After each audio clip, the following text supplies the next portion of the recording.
Bonjour, quels usages pour les réseaux de télécommunications haut débit? La réponse est ici. Je suis à Compiègne, dans le département de l'Oise, précisément dans le parc technologique des Rives de l'Oise. Créé en 2008 sur 8 hectares, ce parc a pour vocation d'accueillir des entreprises innovantes et technologiques. Il a d'emblée été équipé en fibre optique pour des usages multiples. Visioconférence, relation avec tout le reste du monde. Imagerie médicale, imagerie dans tous les sens du terme, qu'elle soit pour la science ou qu'elle soit pour les soins à la personne. Le téléphone, bien entendu, mais aussi au-delà de cela, tous les moyens de télétransmission rapide de fichiers très lourds, mais qui sont indispensables pour l'innovation, la recherche et le développement économique.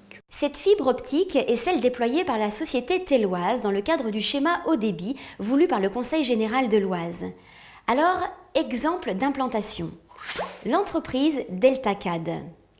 Sylvain Honnet, directeur informatique, me raconte que sa société développe des logiciels pour la conception assistée par ordinateur et des outils informatiques pour la gestion des inondations.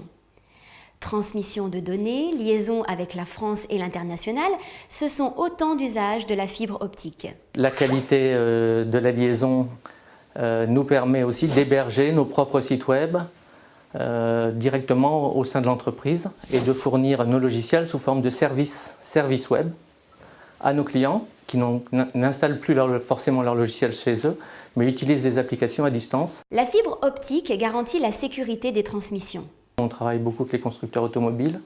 On a des pièces, des voitures qui vont sortir dans quelques années. On travaille dessus, on fournit des logiciels qui vont permettre d'en améliorer les caractéristiques. Et donc là, on a des exigences de sécurité et de confidentialité extrêmement importantes. Le parc technologique des Rives de l'Oise accueille déjà 19 entreprises pour un total de 80 salariés. Cela peut vous sembler peu, mais sans la fibre optique, il n'y aurait tout simplement rien eu ici.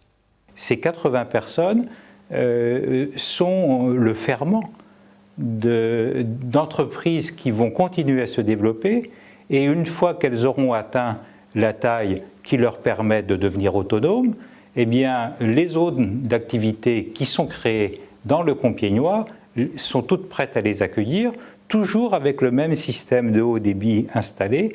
Pas mal, non? Allez, salut et à très vite.